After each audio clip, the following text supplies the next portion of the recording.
Hello, bonjour, namaste, ni hao, and ohio, everybody. What is going on? It is Galeriot here, and welcome back to the YouTube channel once again for another Danmachi Chronicle video. And today, we are going to be updating the tier list with the brand new wedding units, the adventures, and the assists. And along with that, we're going to be adding also the brand new scene cards that have come to the game. The Battle Pass scene card, the free-to-play scene card, and the summonable scene card. Now, of course, in this video, we're going to be updating exclusively my own tier list. Of course, usually we go over and check out the JP tier list, but of course if you didn't watch the last tier list update video, unfortunately the JP tier lists are no longer being updated. They've stopped updating them, and therefore the only somewhat official, you could say, tier list maker on the internet is yours truly. So hopefully I can give you guys the best educated guess possible regarding these units in terms of where they rank. Of course, they can go up or down depending on the situation, and so I'm calling it an educated guess more so than anything else. But I will try my best to try out these units, see how they perform, talk to people, and see what they think about these units before giving you guys my verdict in these videos. Now, of course, one thing to keep in mind is that for this tier list update video, I think I've had the most experience with all the brand new units because I've actually pulled all of the brand new units. Unlike previous videos where usually it's based on trial, based on, seeing how they perform for other people. This is the first time I've actually been able to try out all three units and actually own all three units. So I have a better indication of where to rank these units. And so without further ado, if you guys going to enjoy this video, please be sure to leave a like down below. Subscribe to the channel for more content, and let me know in the comment section down below, what do you guys think about the brand new wedding units? Do you guys like them, dislike them? Could they have been better? Let me know in the comment section down below. I'm curious to see what you guys have to say down below. Now, of course, we always start off with the adventure, and that's not changing here. We're going to start off with the adventures, and we're going to talk about the brand new Ryu and Tione. Now, of course, let's talk about Ryu first and foremost. Of course, we'll talk about the wedding units period first and foremost. This is the first set of wind time-limited units. Of course, previously, whenever we've had, new wind units released, of course, in the form of Ataral, Atvi, and so on and so forth, they've all been non-time limited. Harihime, Original Eyes, so on and so forth, right? So, of course, there was an expectation that when the next set of wind time limited units come out, they would probably be far superior than the non-time limited variants, right? That is normally how gacha gaming works, Time limited always boosted compared to non-time limited. That's generally the approach that these gacha game developers take, because of course you want to try and, incite a FOMO on the player base, right? Try and incite a fear of missing out so that players, try and go for the units, try and spend their money to go for these units, right? But in this situation, I feel like it's a lot closer than many people may think, in all honesty, because I still think Original Eyes is still very good. Outside of her attack speed being, I would say a little low in comparison to the modern day units of like Christmas Eyes, Earth Bell, Water Bell, so on and so forth. She is a little slow, but still, she's able to hold her own. She's really strong still, and I think if you have high awakenings, you are still gonna see a bigger benefit of having her compared to like an A0 Ryu. That's obviously gonna be the case. A5 Eyes versus A0 Ryu, sorry, is obviously gonna be in favor of Eyes. Maybe even A3 versus A0, Eyes versus Ryu, basically, right, respectively. So if Eyes is A3 and Ryu's A0, I think I still wins potentially, right? But the thing is, right, when you place them at a more closer level, like for example, for me, I only have Eyes at A0. I've not gotten any copy of Eyes since her release outside of that one copy that I managed to obtain luckily from a regular gacha ticket. Thank God for that. But now knowing that, these two units place fairly close together, I would say, at higher awakenings, of course, one will dominate the other one. But the other thing I feel like what Ryu has is a little bit more technical gameplay, is the best way to put it, in the sense of like she has more things going for it from a technical standpoint, in terms of like, she's able to apply debuffs, she's able to apply buffs, and so on and so forth. Whereas Eyes is a very straightforward character, right? She's a very straightforward character. She applies a strength buff to herself on her skill 2 and applies a critical rate on her special move, and that's about it. That's literally all she has going for her in terms of a unique build that to say compared to the average unit that is available in the game. Whereas Ryu has a lot more going for her. You know, technique cooldown, increases special move damage, decreases movement speed, increases action skill damage, you know, and so on and so forth. That gives her a little bit of a boost in that sense, I feel like. But then where obviously Eyes wins is just that second skill cooldown, man. I don't know what they were thinking with Ryu's second skill. I think that is the biggest detriment to Ryu. Even with the release of Tione, and we'll come on to her in just a moment, I feel like they made a big mistake going for her second skill to be that long in terms of the cooldown. Like 4500 cooldown was just a no-fly zone, period. I don't understand what they were thinking with that. Like, this doesn't make any sense to me. You know, it just doesn't make any sense. I love the fact that the first skill is 200 cooldown, the special move is 1500 cooldown. I think that's absolutely fair. I would have taken skill 2 being 2500 or maybe even 3000 cooldown. The fact that it's 4500, even more than like all of the ults available in the game, is ridiculous to me. I don't understand what they were thinking there. And honestly, if there's anything that I would ask them to buff up a little bit, is probably that, to be honest, for Wedding Ryu. Because while she's still a phenomenal unit, I think she'll be easily an SS unit. I'm still not certain if I'd put her in Triple S. I doubt it because of her, just her multipliers, as well as just her, the way she attacks, and just generally as well the cooldowns and stuff. I think those are the limiting factors, and while she can still perform exceptionally well, I think putting her in SS is absolutely fair, and I think you're not really missing out on Ryu if you do have a higher Awakening Eyes. If you have Eyes at 8-3 or higher, right, in my opinion, I think you're more than fine to stay where you are. Stick and don't move. You know, there's no reason for you to push for Ryu unless you really want her because, you know, the character, and also just generally maybe you don't have Eyes at all, or you have Eyes but you don't have her at high awakenings like I do, you know, because mine's is only at obviously A0. Like I only have Eyes at A0, so going for Ryu made sense for me in a way, to be honest. So yeah, just keep that in mind, of course, is that Ryu is great, but in all honesty, with all the limiting factors she has, does she push ahead of Eyes that much? Not really, no. I would say they're very much on par-ish, effectively. If you look at them at, you know, equal awakenings. Maybe you could make an argument for Eyes. Maybe you can make an argument for Ryu. I think it's fairly close, to be honest. Now, we move on to Tione, the new adventure, the new speed wind unit. Now, this is something that we've been waiting for in terms of a brand new role for the wind typing, right? Because the last time we've had a wind speed unit, it was this Ryu at the very bottom of B rank. This Tione is very, very, very impressive. Honestly, initially, I thought she would have been an S tier unit only because of how disappointed I was because of her special move, you know. I genuinely thought her special move was going to very much disappoint me, and it nearly did, I should say, during the trial and everything, right? I wasn't very happy with the way they designed her special move, because initially looking at the special move on Twitter, right, when they showed off the sneak peek, it was fairly exciting, right?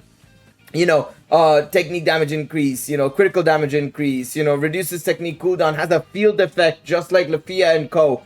It sounded amazing, right? But then you go in game and you see the actual details, right? So the technique cooldown is only available for 10 seconds. You know, the technique damage increase is not bad, but like you need to have the enemy have decreased movement speed. 3000 cooldown for a speed unit is not bad because it's a speed unit, but still, like, you'd hope it would have been a little bit less so that you can kind of trigger it more often.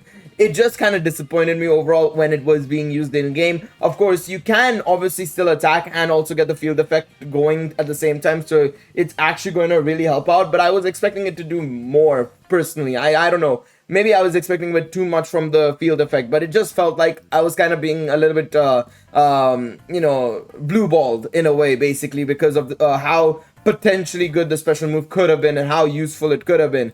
However, what I am more impressed about, more so than anything else, and the reason why I think her A2 is absolutely insane, is this skill 1. This skill 1, in my opinion, is probably one of the best skill 1s in the game, to be quite honest, and probably what makes her one of the best supports in the game by far and away. So first and foremost, you get an increase in the movement speed, which is absolutely insane, helps out so many units, and just allows you to go on the offense more often. But more importantly than that, You also get a critical rate bonus for 15 seconds to all units, and it can be stacked up to 3 times, which means that you are going to be able to effectively get at A2 here at level 7, you're going to be able to get 18 times 3, which is effectively, if I'm not mistaken, 54% crit rate if you get all the stacks going. And remember, the stack timer resets every time you get a stack, so you don't have to worry about it only being like, oh, one stack is only for 15 seconds, the other stack is 15 seconds separately, and so on and so forth. No, it'll cumulatively add up and you will get a stack of,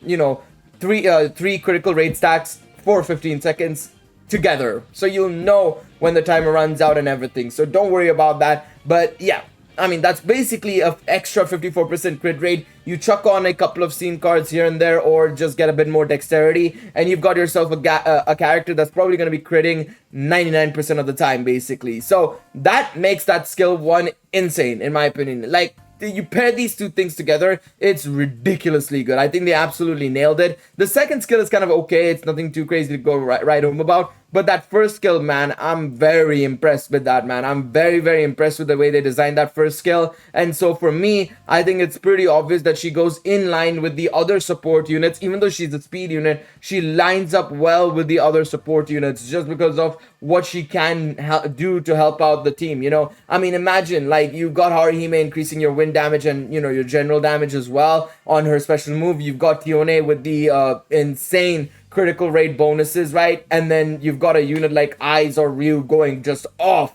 basically on the enemy, you know, dealing insane amounts of damage. It's something I want to definitely test out against a big enemy when we do get the opportunity. Of course, we should be getting the ranking event stages tomorrow, as well as, of course, the EX and test of strength. That'll be a really good place for us to test it all out. So definitely going to be giving it a shot and seeing how it all works. But yeah, very, very good unit, to be honest. Was nearly disappointed, but you know, she saved it. She saved it with the skill 1. That skill 1 very much impressed me massively. Now we move on to the assist side of things, and this one's a pretty obvious one. Eyes is probably one of the best, if not the best assists in the game, to be quite honest. I think I'd put her somewhere here, basically. If I had to order this one in some way, shape, or form, which I'm not, but if I had to place her in the top places, she'd easily be top 3, man. She is ridiculous. I don't know what they decided when they were cooking her, but they cooked massively with her. Like, it's insane what she is capable of doing. So 325% attack multiplier, I think that is the highest I've seen in any in any assist. This is 151 on Belle. You know, we look at the lilies of the past. Or let me take a look at Finn, actually. Finn is 500% as well. So it's basically the same as Finn, actually, speaking of which, funnily enough. It's the same as Finn, 500% as well on A5. So that is what Eyes also has at A5 as well. She goes up to 500% as well. But where I think she wins a little bit more, you could argue and say, especially for single target stages like boss fights or raids and stuff, right? She applies increases damage received to enemy for 30 seconds. Whereas Finn is action skill damage only, right? She's able to increase the damage received by the enemy, period. Which will allow you to basically use your special move, your action skill, your normal attacks, action skill being your techniques and skills, basically, right? You're going to be able to use all of that and get a big boost to your damage, basically. You also get a 30% wind damage increase, critical rate bonus, stamina boost. Like, I mean, come on. She's really good. I mean, the only thing I would say about Eyes is that she's very limited to specifically wind units, you could say, right, with the wind damage bonus. But, I mean, it doesn't really matter when there's so many wind units available in the game, and especially at that, really good non-time limited ones like Eyes, like Otaral as well, right? Like, realistically speaking, that shouldn't be a problem whatsoever. You know, that is the least of people's problems, in my opinion. I think that allows her to easily go up into the top assist list, to be honest. Easily. Absolutely well and truly up there, for sure. Very good assist. I think she's absolutely worth it. If there's, out of the 3 adventures and assists that are available now, I think Eyes is probably the most worth it, to be honest. I would generally say that. Because long term, she's going to be so useful. Even in the short term, if you have like, you know, your Eyes or Otaral, she's going to be really supportive of them as well, right? So I think she places there very easily, in my opinion, in my personal opinion. Now we move on to the scene card tier list, and this is where things get very interesting. Now, if we were to place it by art alone, this Eyes one go S+ easily.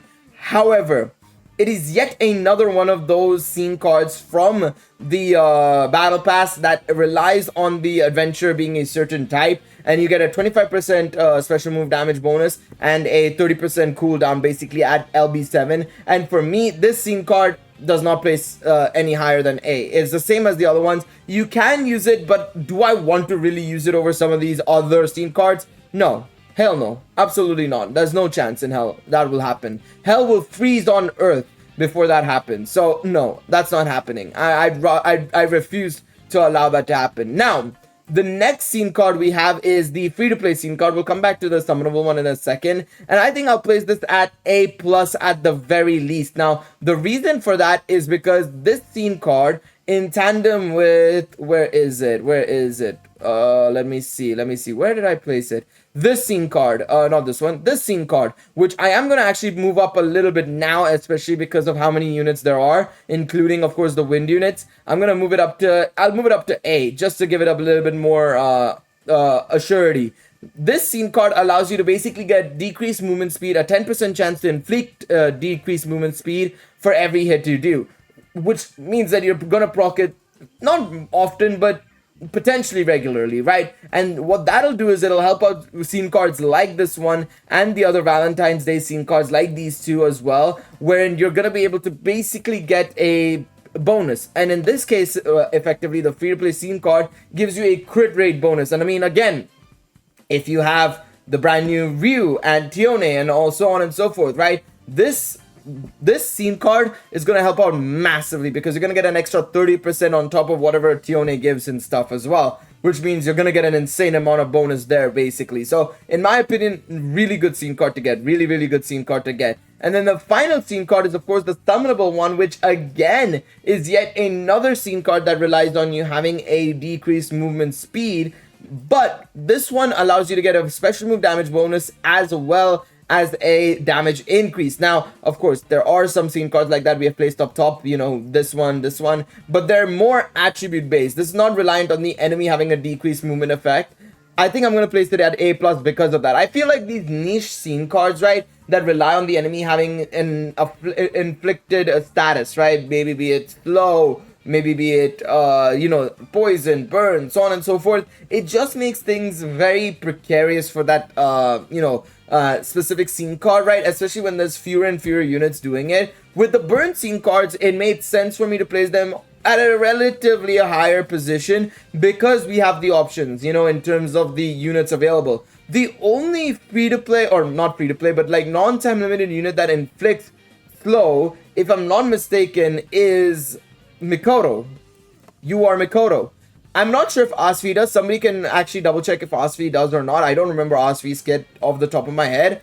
But Mikoto is the only other one that I remember and know decreases movement speed. So if that is the case, it becomes really hard to justify summoning for these and going and using these scene cards outside of for statistics basically. So that's why I'm placing them at A+ and not any higher, even though on paper with the right setups and stuff, you could argue and say that they could be much higher, S or S+. I'm talking about from a more general perspective. I think those scene cards are a little bit lacking in some way, shape or form. That's just my personal 2 cents on that. But yeah, let me know what you guys think. I think that is how I'm going to rank all the brand new units. Let me know what you guys think in the comment section down below. Do you guys agree or disagree with me? Let me know in the comments. Thank you guys so much for watching this video. Leave a like, subscribe to the channel, and I'll see you guys in the next one. Until then, take it easy, everybody. Bye-bye.